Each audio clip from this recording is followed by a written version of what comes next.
Hi everybody, this week I'll be taking DDDs to locals. DDD, another one of my favourite decks, has some very explosive combos, has a lot of combo lines that you can take, so I'm looking forward to playing this one tonight at locals.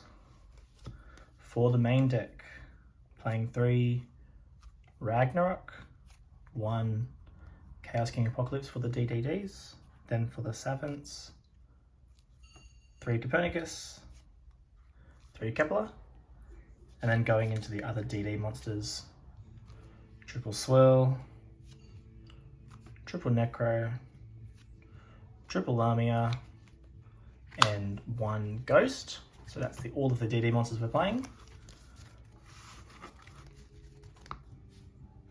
Ratio wise, I'm very happy with the way it is. Mostly just the 3 ofs. For hand traps, only really got space for Gamma and Driver. At one point I was playing 3 other hand traps, but I think just for fact it's only locals, just the Gamma and Driver for this build, and I can side in some more for games 2 and 3 if needed. Going into the spells for the contracts, 3 Gate, 1 Swamp King. It's very standard ratios. Obviously Gate searches, Swamp King fuses. Then for some consistency cards, triple Wear After. That card's very strong in the deck. 3 Pot of Desires and 3 Allure of Darkness. So before I was not playing Allure. I'm giving it a go just because it is more consistency, although I do find that sometimes it's only really good when you draw 2 of a piece that you're happy to have banished. If you've only got 1 of pieces and you're trying to dig, you don't really want to banish your combo pieces, so sometimes Allure can be a bit of a hit and miss. And that's probably going to be my main side out target when I'm siding. And then lastly, just got some power spells, Foolish Burial, 1 for 1, and then just the one of Called by the Grave. And it's a 40 card main deck. Extra deck, I saw a list online playing the big Ragnarok, so I'm going to give him a go today. 1 High King Genghis and 2 regular Genghis, pretty standard. For the synchros, got a Curse King Siegfried and an Alexander. Then the other synchros, we have Satellite Warrior, Crystal Wing, Borrowload. At the moment it's Odd Eyes Meteor Burst, but at locals tonight I'm going to be replacing this with Virtual World Shen Shen as a level 9 synchro with that Dark Lore effect that banishes. And then last synchro is Formula Synchron. Only 1 XCs being Kali Yuga, it's too good not to play. And then for the links, 1 Gilgamesh, 1 Halki Vibrax, and 1 Cross Sheep. And most of the time you'll probably use all 3 of these turn 1, just depending on your hand. That is the extra deck. And for the side deck, tonight I'll be playing 3 Artifact Lancia, 1 Dino Wrestler Pancratops, 3 Dark Ruler No More, 3 Cosmic Cyclone, 1 Harpy's Feather Duster, 3 Solemn Judgment, and 1 Red Reboot.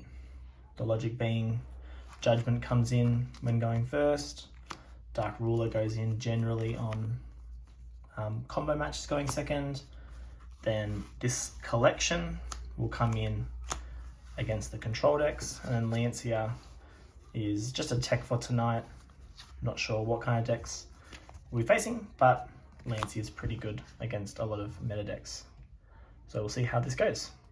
So that's the deck list that I'll be taking tonight. Now I'll just quickly do a couple of test hands just to show what the deck is capable of doing. Okay, for test hand number 1, let's see what we get. Alright, we've got Source Slime, great start, Swamp King, Ragnarok, Lamia, and Necro Slime. Okay, so this is pretty good. One thing that we are missing in this hand is a monster to normal summon, because our end goal, we're trying to accomplish Cross Sheep with the materials to make Alexander and a Necro Engrave. So missing a piece, but I think we can use the Ragnarok. We should be right to use the Ragnarok to replace one of those pieces. So we're going to use Swirl and Necro to fuse and make Genghis. Then what we can do is we'll scale the Ragnarok. Oh, that's not gonna work.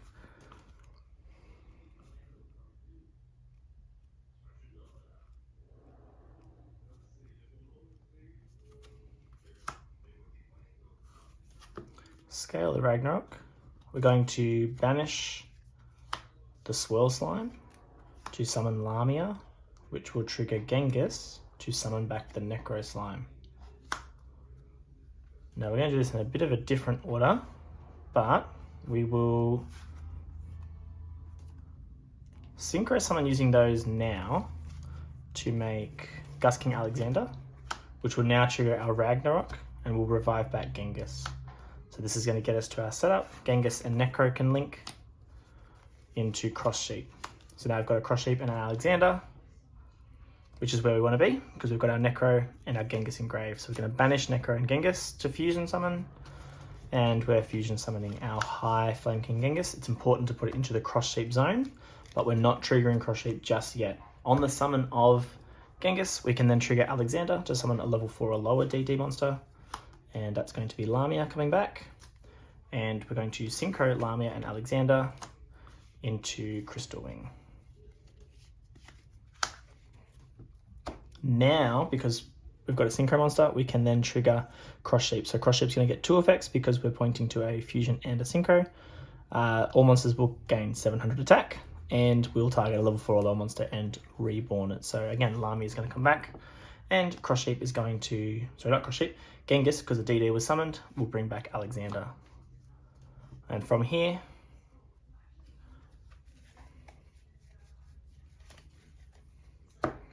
we can go Cross Sheep plus Lamia to Haku Fibrax. Haku Fibrax will get its effect to summon out another Lamia. So it doesn't look like that play accomplished much, but the Haku Fibrax is very important going into our opponent's turn because it can make Formula Synchron. Lamia and Alexander here. We're going to link with these two. Now at this point, we could go into Savage and equip Cross Sheep because we've got a link monster now in Grave, which is fine. Or, this is just another example, we can use 2 DD monsters. Actually in this case we can't do that because we have Ragnarok in scale. If we didn't have to use Ragnarok, we could have gone into Gilgamesh with these 2 and ended with Siegfried. But in this case, we will go Lamia and Alexander into Borrelode Savage. Borrelode Savage will get Cross Sheep. And to finish this one off, we will send Ragnarok to Grave, to scale. Lamia will summon back, and we'll tune Lamia and Genghis. Lamia gets banished this time into Shenshen. And so with this end board, obviously still 1 card left in hand. This in particular is a decent card for follow-up if we were to get stopped at any point. We've got our 2 negations here. Shenshen is sending all monsters that were sent to Grave, they're going to be banished instead. And then on our opponent's turn, we can Haku Fibrax effect, bring out Formula Synchron. Formula Synchron's going to draw 1 card. Okay.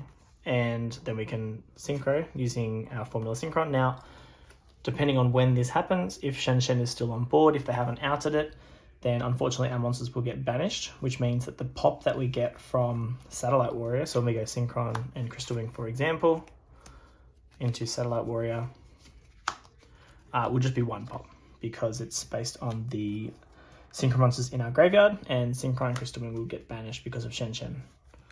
So in that case, it's only 1 pop, but I think the lingering effect of Shenshen to banish monsters is too good to avoid. So that's why we're ending this way and only getting the 1 pop.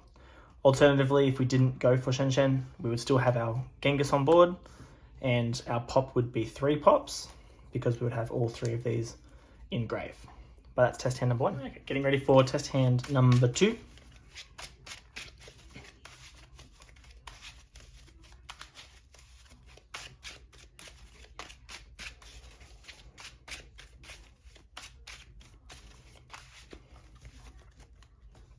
we have Swamp King again, Lamia, Ragnarok, Call by the Grave, and Ragnarok.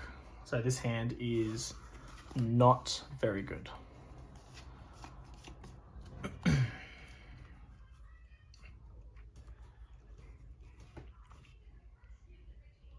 Okay, so with this hand, we probably want to normal summon the Lamia.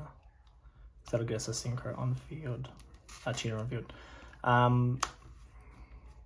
Other options have scaling Ragnarok, fusing using these two into Genghis. Ragnarok can revive Lamia, which is not bad either. Okay, so there's a couple of ways of doing this.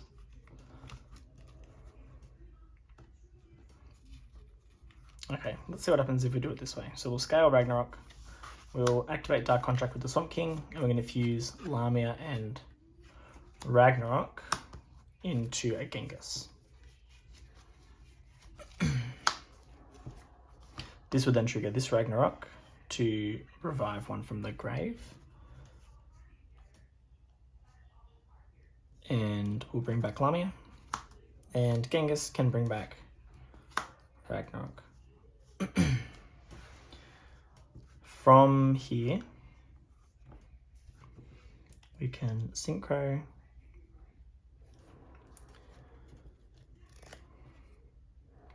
Actually, let's do it the other way, because we'll keep our scale free so that we can use Gilgamesh. So let's try that one again. We're going to Dark Contract and use both the Ragnaroks from our hand to make Genghis. So now when we revive back the Ragnarok, it can also bring itself back. We can normal summon the Lamia.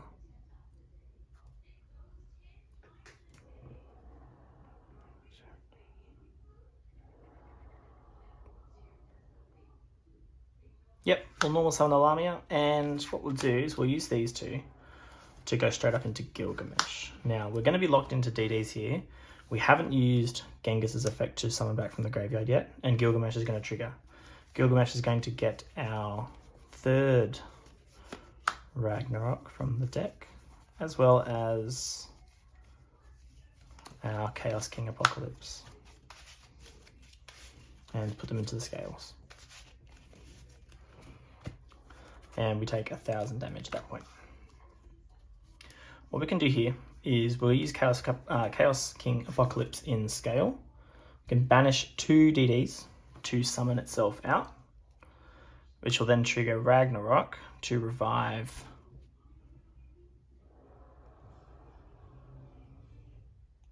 Okay, so we'll summon out Apocalypse by banishing, I think we're going to have to banish our 2 Ragnaroks here. This Ragnarok can trigger to bring back Genghis.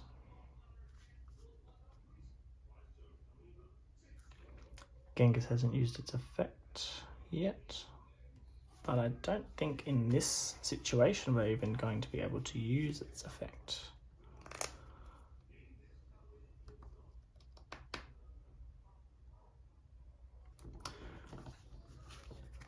So from here we can send Swamp King to summon back Lamia. Genghis won't be able to trigger.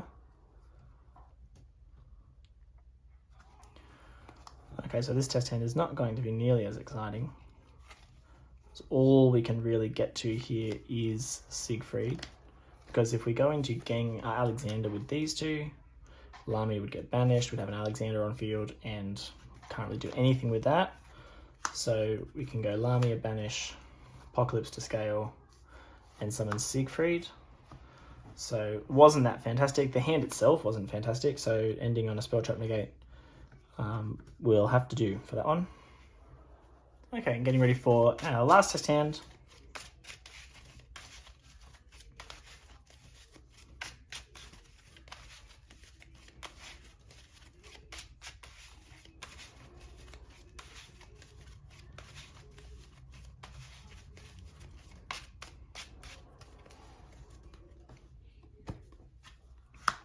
we have a Copernicus 1-for-1 Swirl Slime, Foolish Burial, and Gamma. So this hand is very nice indeed, because we have 1-for-1, we have protection with Gamma, we've got 2 Foolishes, which is fantastic.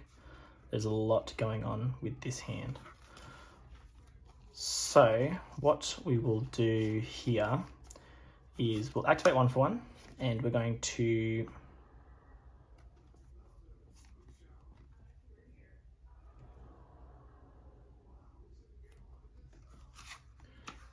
let's just think, because we need another DD in hand for Swirl, which should be Copernicus, which means 1-for-1's going to have to pitch the Gamma, so it's not going to be as hand trap proof as I thought. That's okay. So we'll 1-for-1 away the Gamma, and we'll be summoning out Kepler. Kepler's going to get its effect to search a contract, which will be Gate, and we'll activate Gate to add Lamia.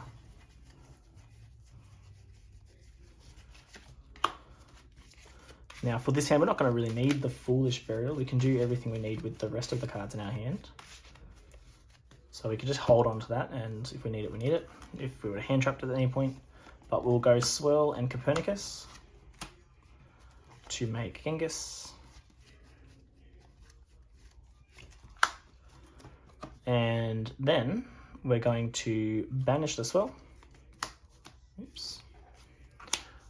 Banish Swirl, summon out Lamia, trigger Genghis to bring out Copernicus. So one thing obviously to note, both of the savants that have effects on summon are on normal or special summon. So using Swirl to get one into the graveyard, because Genghis will bring it back, is always nice. We could have obviously normal summoned the Copernicus, but in this case we didn't really need to. And now Copernicus will get its effect on summon to Foolish, and there's our Necroslime. So we have everything we need to do the same combo that we did in the first test hand. We can use both of our savants to make Cross Sheep. And obviously these will synchro for Alexander. Or Necroslime. And this will all be much the same. Into Genghis. What I might even do is show a very slight variation based on cards in your extra deck that you could do, just because we can. Otherwise, it's just going to be the same play. So, on the summon of Genghis, Alexander brings back Lamia. These two synchro for Crystal Wing. Cross Shape, because it's pointing at a synchro and a fusion. Cross Shape's going to revive back Lamia. Genghis is going to revive back Alexander. So, in the first hand, we ended with Crystal Ring, Savage, and Shen. But what we'll do with this one, I've just added a couple of cards to the extra deck just for this, just to show you what we can do. We can synchro with these to bring out the Chaos Ruler, which would excavate 5. And I'm trying to be fancy, but it's obviously not going to work because we've hit the Ghost. So that's very unfortunate. We're going to have to add the Ghost in this case because Hulk will have to summon Ghost. So we'll add the Ghost, not the worst thing, and the rest will get sent to grave. Having a Lamia in there is not the worst thing either. It can be follow-up for next turn. From here, we're going to get rid of our contract and bring back Lamia. So Lamias will now get banished. Lamia and Cross Sheep. Lamia's banished. I'm going to make Hulk. And Hulk will summon the Ghost from our hand, not in our deck. We would pass turn here. This is obviously only one negate, so it is what it is. But then on our opponent's turn, once they've committed to something, because Hulk has to be used in the main phase, we can tag it out for Formula Synchron. That's going to give us a draw. And then we can Formula Synchron straight away using Chaos Ruler, Ghost, and itself to make King Calamity. And our opponent isn't playing the game anymore. We would chain block it. Obviously, they can't respond to King Calamity, so we'd put Ghost as 1, Calamity as 2, Ghost gets to send 1, and in this case, we just send Lamia number 3. So it gives us lots of follow-up. The other thing that's not the worst about this combo is Genghis is left on board. So going into next turn, obviously they're not going to be able to out this if it all goes through unresolved. Genghis will be able to very quickly bring back bodies and help go into other plays. So Alexander, Lamia, they can all come back, and that can go into, we can get into Kali Yuga. Obviously we can go into Borrel Savage, plenty of other things that we could do with that. But that's going to be it for this video, and I will comment in the comments how the deck performs tonight. Thanks for watching.